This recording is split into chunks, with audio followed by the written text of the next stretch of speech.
A sort of policeman of the whole world. That's Riverside Church, April 4th, 1967. Exactly 1 year before his assassination, Dr. King gave a powerful speech condemning the Vietnam War.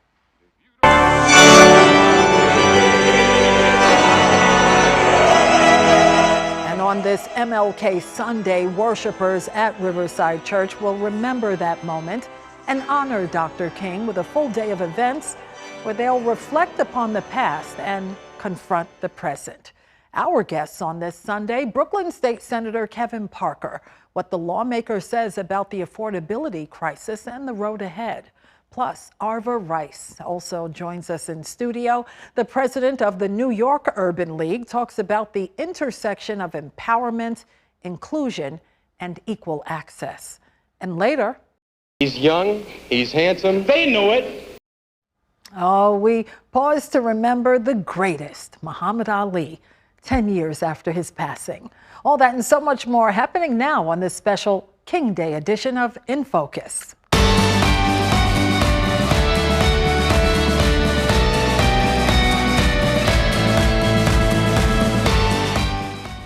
Let's begin today's conversation with Brooklyn State Senator Kevin Parker. Lovely to see you. Happy King weekend. Yes, thanks for having me. It's always good to see you. And listen, you're also a professor, right? You've been a professor for a long time. I want to touch a little bit about the legacy of Dr. King. We have a federal government that's slicing and dicing Black history. It's very painful to bear witness to what's going on. What do you make of efforts to protect diversity in New York City? Well, I think that here we understand that diversity is our strength. And unfortunately, Trump does not understand that. And so here, both in the city and in the state, we really have made an effort and really have doubled down to make sure that everybody understands that they are part of the milieu that makes up New York City and New York State, and that we continue to work together because we understand that we're stronger together. Okay, and you spend a lot of time in Albany, Senator, and the new legislative session is underway. You were at the governor's State of the State address. What did you make of her agenda, and how will what she talked about, and especially in terms of affordability, how will that impact your district? Yeah. As a legislator, let me just say the devil's in the details, right? And so, you know, in golf, they use this expression, you tee for show and you putt for dough, right? So this is the tee shot, right? This is the pretty shot. It's aspirational, it's reflective on her time. And she's done some great things, and the state has done some great things. But for us, in 2 weeks, when we get the governor's executive budget proposal, for us, that's the real meat and potatoes, because, you know, you can say whatever you want to say, but, you know, this will say where the money is going. And so I look at it and I say, okay, I think there's some things that are good and important. I think there's a lot of really important issues in Brooklyn that have not been addressed, including homeownership, deed theft, MWBE, what's happening with small businesses. How do we get access, particularly in this economy, to the $250 billion, which is the state budget? How do Blacks, Latinos, Asians, women get access to that money and create full-time jobs at a living wage with benefits in our communities? And I really think that that's the challenge for me as a legislator, as we go through the budget process, to make sure that those resources come home and then we put people to work. And that leads me to my next question. How will you, Senator Parker, ensure that all of these new development projects that are in the works, especially those receiving public subsidies, how will you make sure that a meaningful percentage of affordable housing units end up in your district in Brooklyn? Yeah. Well, when it comes to housing, right, and it's very different in New York City than it is, let's say, upstate, right? And housing anywhere is good for housing everywhere, right? And so in every district, you not necessarily have spaces and plots to actually put housing. But we, obviously, as a Brooklyn resident, I'm going to be looking at the entirety of the borough and making sure that we get our share in Brooklyn, because that will help not just my district, but all of the, around 3 million people that live in the third largest city in the entire country. What are your legislative priorities, Senator, regarding criminal justice reform in this session, specifically bail reform and discovery laws? There's so much talk about that. Well, this has been a big part of what we've done for a very long time. And obviously during the King weekend, this is, I think, an important and appropriate subject. For me, I carry a bill that actually allows people who are serving a prison term to, in fact, vote.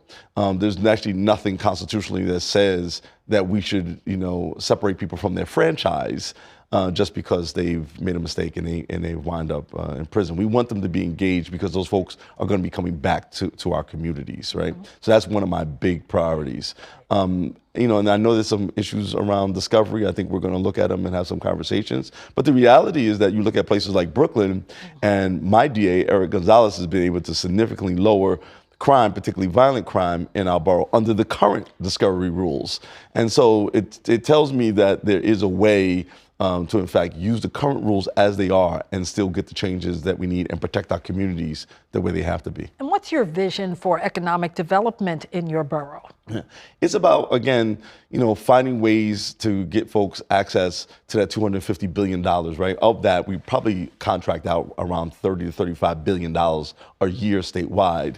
Figure out how do you create pathways for women minorities to get that money and then expand their businesses and create full-time jobs at a living wage with benefits. And I think that's going to be an important part, not just for legislators, but for organizations like the Brooklyn Chamber of Commerce that I work very closely with to make sure that those members and those businesses and those folks who are along the thoroughfares like Flatbush Avenue and Nostrand Avenue and Bedford are getting access to the resources that they need, particularly, again, in this economy, to make sure that again, we are creating jobs and providing an economic and stable base for all of our communities. Okay, so you wear a lot of hats up in Albany. One is you're the chair of the Energy Telecommunications Committee. We're going to take a break, and when we come back, we're going to talk about renewable energy, one of your favorite topics. We're going to pause here and continue our conversation with Brooklyn State Senator Kevin Parker. And when we come back,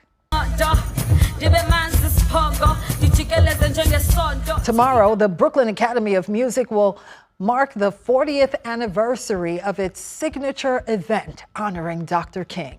Stay with us.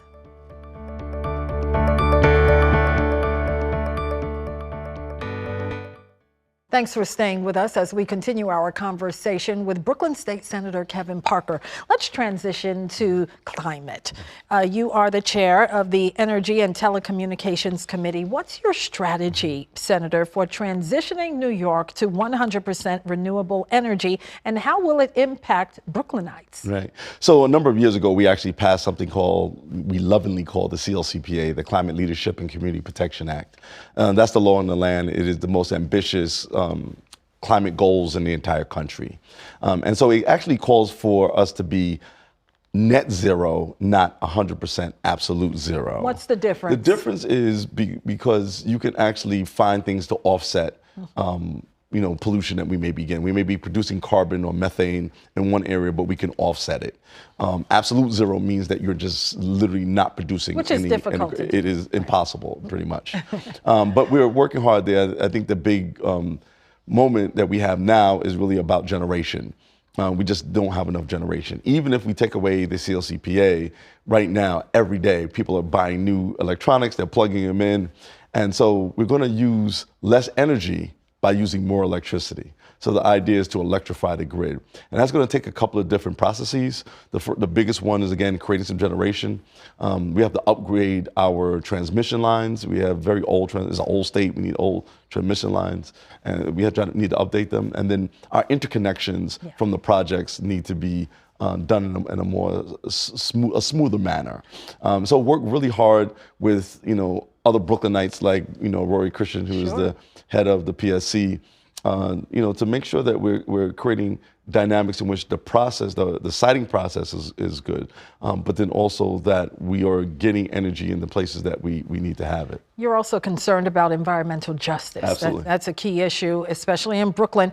And many people, especially in low-income neighborhoods, seem to bear the brunt of pollution. What can be done about that? Well, again, a lot of it will have to do with what we're doing on the energy side as it relates to producing more renewable energy sources, right? Wind, solar, hydropower, hydrogen, cogeneration, hydrothermal. And so there's a number of opportunities, I believe, that we have to do that. And for me, I don't care. I'm agnostic from where the electrons come from, as long as we get them from clean and renewable sources, right? And so that's really the opportunity now. So working with a lot of, again, organizations like the Brooklyn Chamber of Commerce, working with ACE New York, the Association for Clean Energy, working with, NYC and some of the other agencies that do this work, just, trying to figure out the best way to site projects. We had, of course, a setback with Trump essentially stopping our offshore wind project. And so finding ways to work on things that don't require federal approval is our gambit now that we have to play. And the lack of federal funding. Yes, well, that was always the case, right? But I think we could probably get it funded if we can find things that we can get done. But even finding a unified way to site things like rooftop solar and wind turbines is a challenge even without the federal restrictions. You think New York is making the grade in terms of its climate policies? We're not where we want to be, right, and we're not where we're going to be. Why do you think we're not where we want to be? Well, again, a big piece of it has been the federal government. The other part of it has been we're doing something that no one's ever done before. In a lot of ways, we're the enterprise, right? Going where no one has gone before. And so you look, across the country, like doing offshore wind, we were one of the first, states to approve it and to get it and to get it done. And so and again, we have the most, ambitious goals of the entire country. And so there's just a lot that needs to be done there. And then again, we have a very large state, 20 million people. There's a lot of households, a lot of small businesses that need to be brought up to speed. But the things that we really need to do that we have not spent a lot of time on, like what's called demand response. And that's really important in terms of just training us. Like I remind people, like I'm 58, grew up in the 70s, right? They were teaching us about ecology in those days, right? And about how do you save energy, right? And we really have to just get people to understand, if you have a dishwasher, don't, turn your dishwasher on at 7 p.m., right, when everybody else is turning their dishwasher on. Wait till 10 p.m., right? Later you're going, when less people are using energy, you don't create a peak, and that way also your bills get lower, right? We also need to do a lot better at closing up people's houses and using some of the programs at NYSERDA, the New York State Energy Research and Development Authority, to help people do energy audits in their homes and get their homes, more energy efficient. Most homes have the equivalent of an open window. Especially the older homes. That's right. Okay, well, we appreciate you coming in Thanks from for having Brooklyn, me. crossing the bridge, coming over. Brooklyn State Senator Kevin Parker. Always nice to see you. Thank you. Time for another break. In Focus continues right after this. And now, a flashback from our New York One archives. June 3rd, 2016, some 10 years ago, the nation mourns the passing of Muhammad Ali. I'm so mean, I make medicine sick. That's September of 1974. The Waldorf Astoria Hotel right here in New York City. Ali promotes the Rumble in the Jungle fight with George Foreman. But 10 years prior to that epic battle, the boxer known as Cassius Clay famously shocked the world after beating Sonny Liston in Miami. I'm the greatest thing that ever lived. I don't have a mark on my face, and I upset Sonny Liston, and I just turned 22 years old. Everyone was mesmerized with that outspoken 22-year-old fighter who transformed into an activist, joined the Nation of Islam, and wasn't afraid to call out racism and the Vietnam War. White America right now is spending $30 million a day in Asia. Black and white boys are dying unjustly for nothing just to free somebody else. So why should I worry about going to little old jail to free my poor people who's been catching hell here for 400 years? Over the years, Ali took a lot of punches both inside and outside of the ring. He lost his boxing license in 1967 for refusing to be inducted into the Army due to religious objections. He was banned from the sport for nearly 4 years. Well, he came back strong and later retired from boxing in 1981. And a few years later, he was diagnosed with Parkinson's disease. In 1996, Ali shocked the world again, holding the Olympic flame during the Summer Olympics, an inspiring moment that drew attention to his disease. When he died due to complications of Parkinson's disease in Phoenix, millions mourned the loss of the three-time heavyweight champion. As his funeral procession made its way through the streets of his native Louisville one final time, the champ was remembered as an athlete who raised his fists, not just for boxing, but for his people. Muhammad Ali, the greatest, was 74.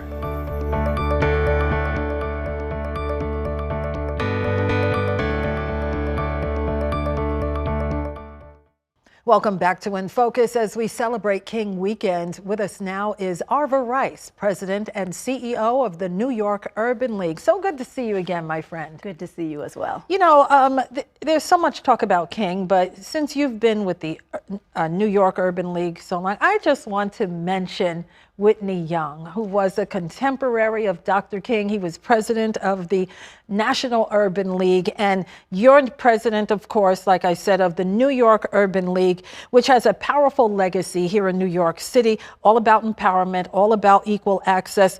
With that said, what do you make of the new Mamdani administration and the leadership in City Hall?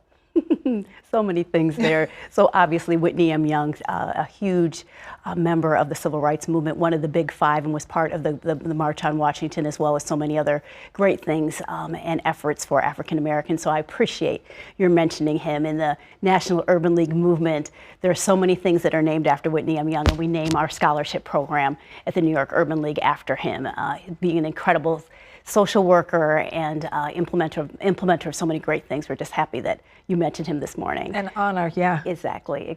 And in terms of Mamdani, we are pushing him to remember to include members of the African American community, particularly in his administration. I'm pleased to have been a member of his transition committee and have had open conversation with his administration, and will continue to push to make sure that we are represented, both our interests and our agendas, as he goes forward. Yeah, and Ms. Rice, you know, what is the single biggest challenge facing Black New Yorkers, and how is the New York Urban League directly addressing it?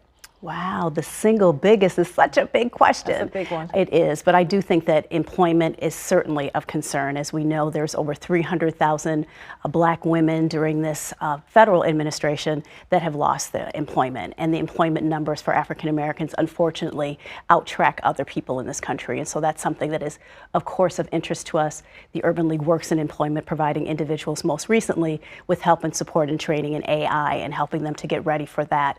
And so we will continue to push the mayoral administration to remember the needs of African Americans as they go forward. In that same vein, how has the New York Urban League adapted its strategy in response to the chaos that's happening in the federal government right now? And the adaptation is every day. Yeah, I know every it day. You know, coming into the administration last year and just the executive orders, it was executive order after executive order that unfortunately started to make DEI almost a bad word.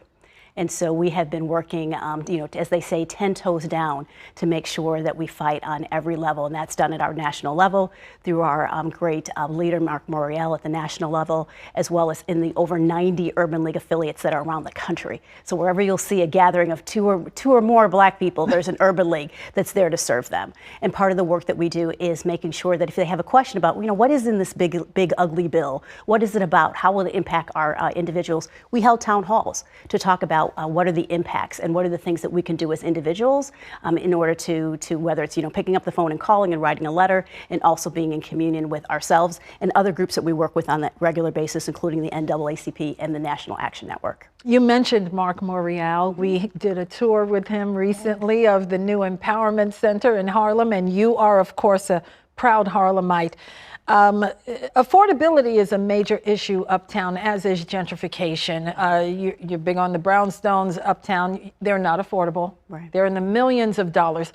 What is the New York Urban League doing to make spots in Harlem affordable when now so much real estate is being lost. Yes, well, you talked about the National Urban League, and they have opened the Empowerment Center on 125th Street.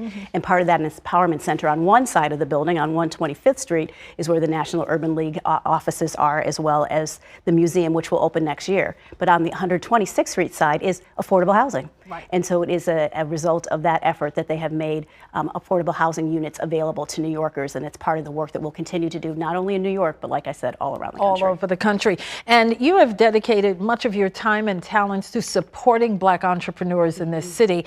And we're in the middle of an economic downturn. Inflation is high.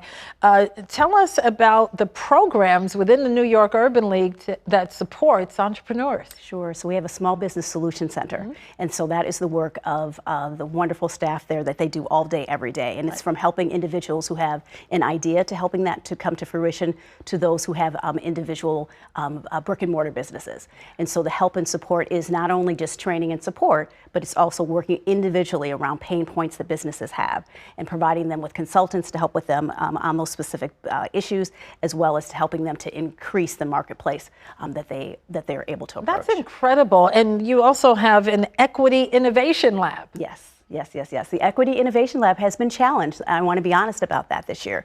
We brought together a group of 10 different individuals that grew to 15, that grew to even more, who are people who are looking at diversity, equity, and inclusion. But over the course of the last couple of years, we know that has become a bad word. But those individuals have continued to remain within the Urban League and continue to both support our programs and also to look at inwardly to look at their own staffing. And so the Equity Inclusion Lab helps to support those efforts. I want to personally thank you for the work that you've been doing for so many, for so long. Thank you for your service to this city. Arva Rice, President and CEO of the New York Urban League. Appreciate you. Thank you.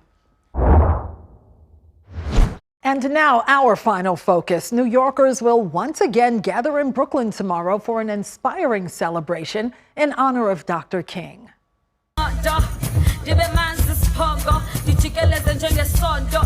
Ronald K. Brown Evidence, a dance company, will perform at the Brooklyn Academy of Music during its 40th annual tribute to the civil rights leader. There'll also be a free screening of the film Just Mercy, as well as family-friendly activities for children. Thanks so much for watching this special edition of In Focus. I'm Cheryl Wills. We appreciate you spending your King weekend with us.